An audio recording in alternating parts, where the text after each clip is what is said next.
इस कहानी के पहले भाग में आपने देखा कि कैसे रति की शादी एक ऐसे घर में हो जाती है जहां उसकी सास सौतेली होती है और वो पूरे घर वालों को अपने इशारों पर नचाती है। रति छत से सूखे कपड़े उतार कर ले जा रही थी कि तभी उसकी नजर लक्ष्मी पर पड़ती है, जो किसी तरह चोरी से सुनील की अलमारी खोलने की कोशिश कर रही होती है। अरे, ये माँ जी को क्या हो गया? चोरों जैसे क्यों आप मेरी अलमारी खोल रही हैं माँ जी? आपको क्या चाहिए मुझे बताइए। अरे वाह, क्या चाहिए मुझे बताइए। अरे मैं इस घर की मालकिन हूँ, पूरा घर मेरे इशारों पर नाचता है और तुम्हें बताऊं कि मुझे क्या चाहिए? हट यहाँ से। और वो उसे जोर से धक्का देती है। जैसे ही लक्ष्मी रति को धक्का देती है, उसके सर पर चोट लग जाती है और वो बेहोश होकर गिर जाती है। रति के आसपास पूरा परिवार खड़ा रहता है। डॉक्टर जैसे ही उसे देखकर जाता है, रति को होश आता है। अरे बेटा, तुम दूर क्यों खड़े हो? मेरे पास आओ, मैं तुम्हारी माँ हूँ, कमला। रति के मुंह से लक्ष्मी सारंग की माँ का नाम सुनती है तो हैरान सी रह जाती है। क्या बोला रति बहू? चुप कर डायन, तूने मेरे पति और बेटे का हाल बेहाल कर दिया। अब तू मेरी बहू को भी गुलाम बनाना चाहती है? रुक, अभी मजा चखाती हूँ। ये कहकर जैसे उसे पकड़ने की कोशिश करती है, लक्ष्मी वहां से भाग जाती है। लक्ष्मी के जाने के बाद रति अपने ससुर और पति की तरफ देखकर मुस्कुरा देती है। दोनों समझ जाते हैं कि ये रति की चाल है।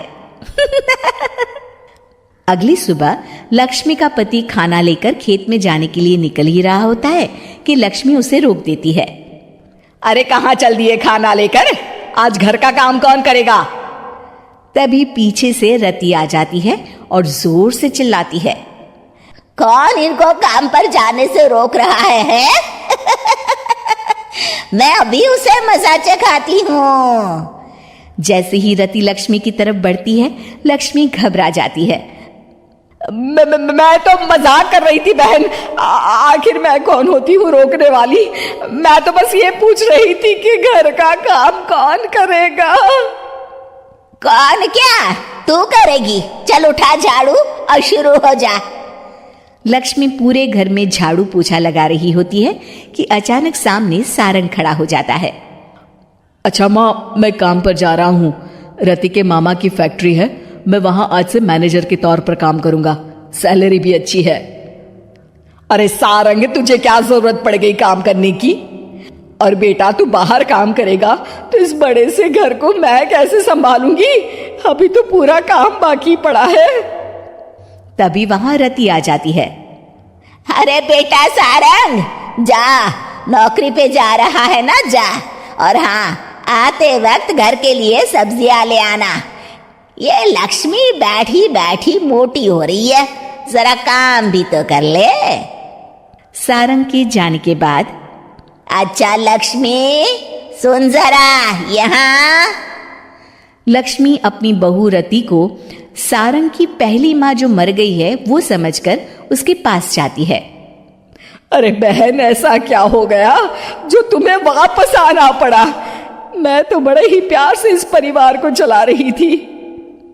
प्यार से तो मैं बहुत साल से तुझे मजा चखाना चाहती थी, लेकिन किसी औरत का शरीर मुझे नहीं मिल रहा था प्रवेश करने के लिए। अब से ना मैं बहू के शरीर में रहूंगी। और हाँ, तूने कोई भी चालाकी दिखाई या मेरे घर के लोगों को परेशान करने की कोशिश की तो तेरा गला दबा दूंगी। लक्ष्मी रति के मुंह से ये सुनकर डर जाती है और शाम को अपने बेटे और पति के सामने जाकर कहती है, तुम दोनों मुझे माफ कर दो। मैं अब तुम दोनों को कभी परेशान नहीं करूंगी। और बहू, तुम मेरी बेटी की तरह हो, बस अब बेटी की तरह ही बनकर रहना। लक्ष्मी उन लोगों को इतना कहकर वहां से चली जाती है और उसके जाने के बाद तीनों एक दूसरे की तरफ देखकर हंस देते हैं।